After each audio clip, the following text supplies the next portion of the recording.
Love doesn't always end when people walk away. Sometimes it ends quietly while they're still there. The conversations get shorter. The laughter takes more effort.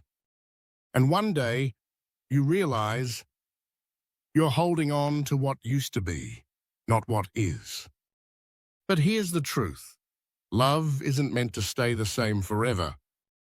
It grows, fades, shifts, and sometimes it teaches you something you never wanted to learn: how to let go. Psychologists describe relationships as dynamic systems, always changing, always in motion. What feels perfect at one moment exists only because two people are aligned in time, in energy, in growth. But people don't grow at the same pace. And sometimes, love asks you to honor that difference.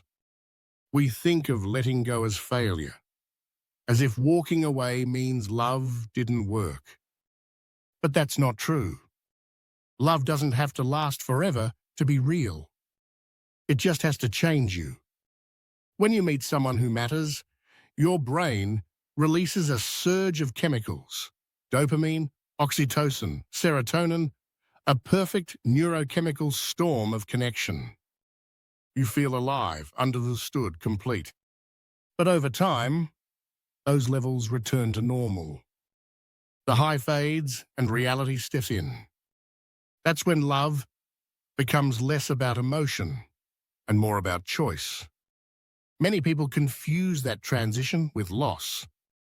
They think love is dying, when in truth, it's deepening or transforming into something else entirely.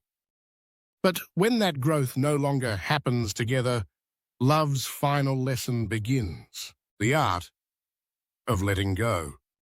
Letting go isn't just emotional, it's biological.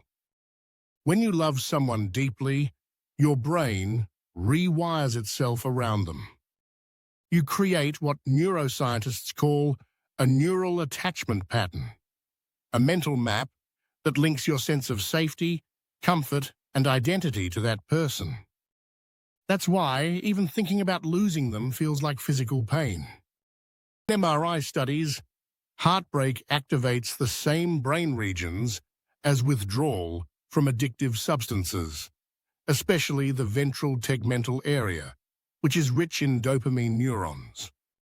It's not just a metaphor when people say they're addicted to someone. Your brain literally craves the presence, the voice, the routine, even if the relationship is no longer healthy. That's what makes letting go so complicated. It's not just losing a person. It's losing a version of yourself that only existed with them. When we fall in love, the hormone oxytocin helps us bond.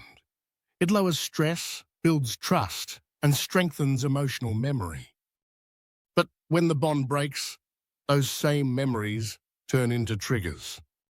Every song, every place, every scent becomes a reminder of what your brain still considers home. So you hold on, not because you want to suffer, but because the mind resists the void. It would rather replay the past than face the silence of the present. Psychologists call this the attachment loop, the cycle of remembering, missing, and reaching out, even when you know it's time to move on. It's your brain's way of asking, where did my safety go?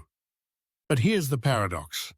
The same brain that once bonded can also heal. Neuroplasticity, the ability of the brain to rewire, doesn't stop with love. It continues through loss. New patterns form when you allow distance, when you stop feeding the loop.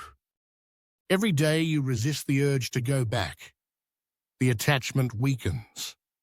Not because you stopped loving, but because you're teaching your brain that safety can exist within yourself again. Letting go isn't forgetting. It's remembering without relapsing. It's the quiet rebuilding of identity. This time, not around someone else, but around you. The hardest part of love isn't saying goodbye.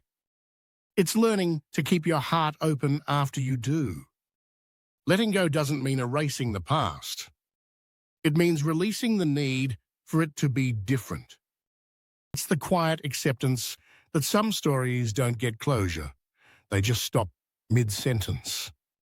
Psychologists call this acceptance-based grief, the process of allowing pain to exist without trying to control it. It's not about forgetting, it's about integrating. When you stop fighting the reality of loss, your brain begins to adapt. The amygdala, your fear center, calms down. The prefrontal cortex, the part that helps you reason and plan, starts to take over again. You shift from reacting to understanding. That's when healing begins. You start to see that love was never meant to guarantee permanence. It was meant to awaken something in you. Empathy, patience, depth. And when it's gone, those things don't disappear. They stay. They become part of your character. Every person you've loved has changed your brain in some way. New connections, new meanings, new memories. Even the ones that broke you left something useful behind. In therapy, there's a concept called continuing bonds. The idea that we don't truly lose people we love. We carry them in memories, in habits, in the quiet ways they shaped us. Letting go isn't cutting ties. It's learning to hold them differently. And maybe that's what love was meant to do all along.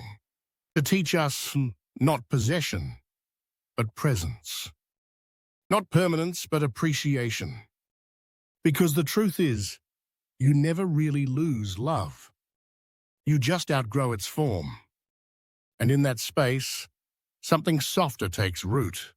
Gratitude, peace, and the ability to love again, this time without fear. Letting go isn't the end of love. It's its evolution.